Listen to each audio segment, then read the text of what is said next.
રાજ્યમાં સ્થાનિક સ્વરાજની ચૂંટણીઓ હવે એપ્રિલ અને મે સુધી યોજાય તેવી કોઈ સંભાવના રહી નથી. ત્યારે રાજકારણીઓ પક્ષના કાર્યકરોના ઉત્સાહને ટકાવી રાખવા માટે અવનવા રાજકીય વિવાદનો આશરો લેવા માંડ્યા છે. તેને કારણે હવે તેમના કાર્યકરોને તેઓ ટૂંકાને પણ લાંબા લેસન આપવા માંડ્યા છે અને ચૂંટણીનો ચઢેલો પાનો ચડાવી જાળવી રાખવાની મથામણ કરતા જોવા મળ્યા છે. આના જ ભાગરૂપે પાદરાના ધારાસભ્ય ચૈતન્યસિંહ ઝાલાએ પક્ષના કાર્યકરોને હાકલ કરી હતી કે પાદરામાંથી રોહિંગ્યાઓને શોધીને કાઢો, તેમની હકાલપટ્ટી કરીને તેમને બાંગ્લાદેશ ભેગા કરી દેવાના છે. આશ્ચર્યની વાત તો એ છે કે ભાજપમાંથી આ પ્રકારની હાકલ તો સામાન્ય રીતે વિધાનસભા ચૂંટણીઓ દરમિયાન થતી હતી. આ વખતે હવે આ પ્રકારની હાકલ છેક સ્થાનિક સ્વરાજ્યની ચૂંટણીમાં પણ થવા લાગી છે. આમ ઉપરના સ્તરનું રાજકારણ તળિયા સુધી જવા લાગ્યું છે. હવે રોહિંગ્યાની હકાલપટ્ટીનો મુદ્દો ફક્ત પાદરા પૂરતો સીમિત નથી, પણ પાદરાના રાજકારણમાં રોહિંગ્યાનો મુદ્દો પહેલી જ વખત ચગ્યો છે. આની સાથે રોહિંગ્યાનો મુદ્દો પાદરાના સ્થાનિક રાજકારણમાં પણ લાઇમલાઇટમાં આવતા વિપક્ષે પણ ચોંકવાનો સમય આવ્યો છે. તેનું કારણ એ છે કે આ મુદ્દો સ્થાનિક હોવાની સાથે પ્રાદેશિક અને રાષ્ટ્રીય રાજકારણને પણ અસર કરે છે. તેને કારણે મોટી વોટ બેંક પર તેની સીધી અસર થાય છે. આમ ભાજપના ધારાસભ્ય ચૈતન્યસિંહ ઝાલાએ ચૂંટણી પરત ઠેલાતા થોડા ઠંડા પડેલા રાજકીય વાતાવરણમાં ગરમાવો લાવી દીધો છે. તેમણે પાદરાના અટકેલા વિકાસ માટે કોંગ્રેસની આકરી ઝાટકણી કાઢી. પક્ષના કાર્યક્રમમાં તેમણે જણાવ્યું હતું કે આજે પાદરા વિકાસથી વંચિત રહી ગયું હોય તે ભૂતપૂર્વ શાસક પક્ષ કોંગ્રેસ અને તેની નીતિઓ છે.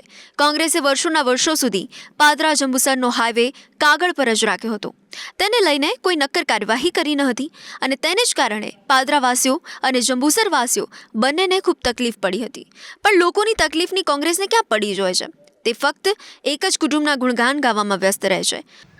કોંગ્રેસ જે દેશમાંથી નેસ્ત નાબૂદ થવાની તૈયારીમાં છે,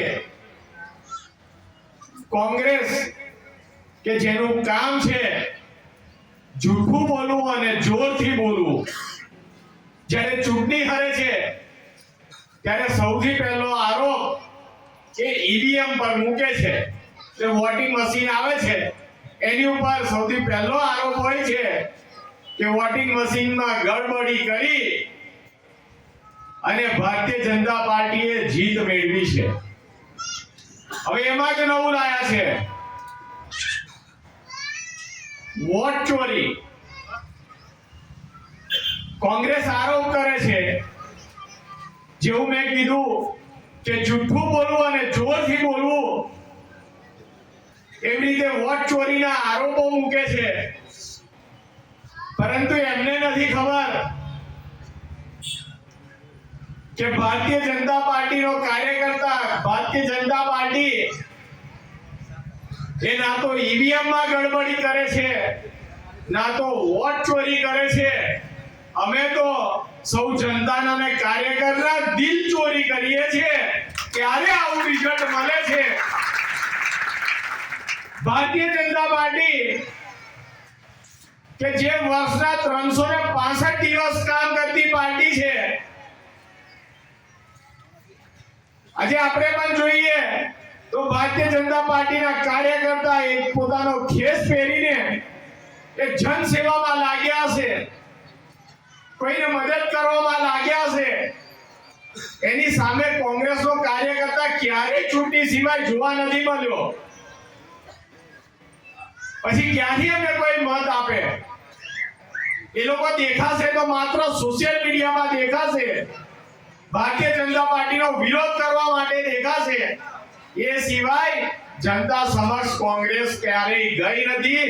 વડોદરા જિલ્લાના કરજણ તાલુકાના પાદરામાં યોજાયેલા પક્ષના સ્નેહમિલન કાર્યક્રમમાં વિપક્ષ પર પ્રહાર કરતા તેમણે જણાવ્યું કે ફક્ત 27 કિલોમીટરનો રસ્તો કોંગ્રેસ વર્ષોના વર્ષો સુધી ન બનાવી શકી અને પાદરાવાસીઓ હેરાન થયા. જો લોકોએ ભાજપને ચૂંટ્યો ન હોત તો આજે પણ પાદરા અને જંબુસરવાસીઓ બંને શહેરના લોકો રસ્તા વગર ટળવળતા હોત, વિકાસ માટે ટળવળતા હોત. લોકોની વિકાસ માટેની આ ભૂખના કારણે જ અમે છીએ. તેમણે રોહિંગ્યાથી શરૂ કરેલા પ્રહાર પછી કોંગ્રેસને નિશાન બનાવવા માંડી અને જણાવ્યું કે પાદરાના વિકાસની આડે કોઈ વિઘ્ન હોય તો તે કોંગ્રેસ છે. કોંગ્રેસ પોતે તો વિકાસ કરતી નથી, પરંતુ બીજા વિકાસ કરતા હોય તો તેમાં પણ અવરોધ સર્જે છે. પ્રજાનો વિકાસ થાય તે કોંગ્રેસને ગમતું નથી.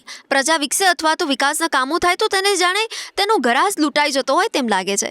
કોંગ્રેસની માનસિકતા છે કે પ્રજા તેના જે ટુકડા પર નભે અને તે જેટલા ટુકડા ફેંકે એના પર જીવે. જ્યારે વર્તમાન શાસક પક્ષ માને છે કે પ્રજામાં જબરજસ્ત ક્ષમતા છે. એક પ્રજા ધારે તો શું કરી નથી શકતી. તેના માટે તેણે ગમે તે શાસક પક્ષના ટુકડા પર જીવવાની જરૂર નથી. પ્રજામાં શાસનને પલટાવવાની તાકાત છે. તેથી આગામી ચૂંટણીમાં પાદરાની પ્રજાને મારી હાકલ છે કે કોને પાદરે મૂકવા અને કોને સત્તા સોંપવા એ બધું તેમની નજર સામે છે. તેઓએ બંનેની તુલના કરીને નક્કી કરવાનું છે કે કોણ બોલબચ્ચન છે અને કોણ કામ કરનાર છે. પાદરાનું શાસન પાદરાની પ્રજાની જોડે જ રહેવું જોઈએ. પાદરાની તિજોરી પર કોઈ પણ પ્રકારનો પંજો પડવો જોઈએ નહીં. તેની વિકાસની સરવાણી વહેતી જ રહેવી જોઈએ.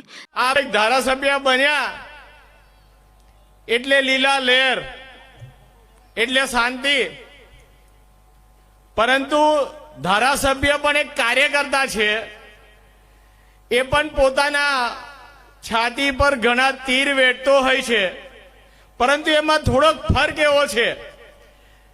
આમ એવું થાય કે ધારાસભ્ય બન્યા એટલે હવે કઈ ચિંતા નથી, પરંતુ કાર્યકર્તા હોય ને તો એમાં સામેથી તીર આવે છે. જ્યારે ચૂંટાયેલા હોઈએ ને તો ક્યાંથી તીર આવશે ને ખબર ના પડે. હંમેશા આપણા માથા ઉપર જોખમ રાખીને જ ચાલવાનું હોય. આ એક નેતાની પરિભાષા છે કે ક્યારે એને ઠોકર વાગશે, અને વિરોધીઓ છીએ તો ઠોકરની રાહ જોતા હોય છે. એમાં હું કહીશ કે જેવી રીતે તીર ક્યાંથી આવે છે ને, તો તમે બધા ઇતિહાસ વાંચ્યો હશે. સત્તાની લાલચ એવી છે. ઇતિહાસમાં એક જયચંદ નામનું પાત્ર થઈ ગયું છે, જે સત્તા માટે એ પોતાના પરિવારને એ વિશ્વાસઘાત કરે છે. અને આવો જયચંદ એ મુગલને પોતાનું પરિવારનું જે શાસન હતું એ સોંપી દે છે. આવા જયચંદો એ સત્તા માટે કંઈ પણ કરી લે છે. આવા જયચંદો આપણી વચ્ચે ના હોય ને એનું ધ્યાન રાખવું ખૂબ જ જરૂરી છે. કારણ કે આ જયચંદનું તીર એ સામેથી નહીં આવે, એ પીઠ પાછળ ઘા કરશે. તેમણે ઉમેર્યું હતું કે એક ધારાસભ્ય કેટલું વેઠતો હોય છે તેની ક્યાં કોઈને ખબર હોય છે. ધારાસભ્યએ તેની છાતી પર કેટલાય પ્રહારો ઝીલવા પડે છે. કામ તંત્ર ન કરે પણ લોકોની ટીકાઓ ધારાસભ્યએ વેઠવી પડે છે. લોકોનો આખો મોરચો ધારાસભ્યની ઓફિસથી લઈને ઘેર સુધી આવી જાય છે. આ ઉપરાંત પક્ષની અંદરથી લઈને વિપક્ષની આકરી ટીકાનો સામનો કરવો પડે છે. દિવસ ઉગવાની સાથે ધારાસભ્યએ કોઈ મોટા પડકારનો સામનો કરવો પડે છે. આ ઉપરાંત તેણે પક્ષના મેનિફેસ્ટોનો પણ અમલ કરવાનો હોય છે. વર્તમાન શાસક પક્ષ કઈ વચનોની લાણી કરવા માનતો નથી. તેના મેનિફેસ્ટોમાં આપેલા વચનો તે પૂરા કરે છે.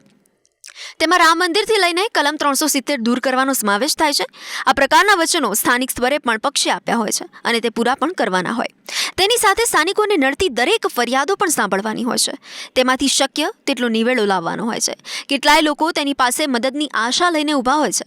બધાનું થઈ શકતું નથી, પરંતુ બધાને નિરાશ પણ કરતા નથી. આમ કહીને ઝાલાએ પક્ષમાં ધારાસભ્યની સ્થિતિ કેવા પ્રકારની હોય છે તેનો અણસાર પણ આપી દીધો. તેની સાથે સ્થાનિક વહીવટીતંત્રને પણ ઝપટમાં લીધું.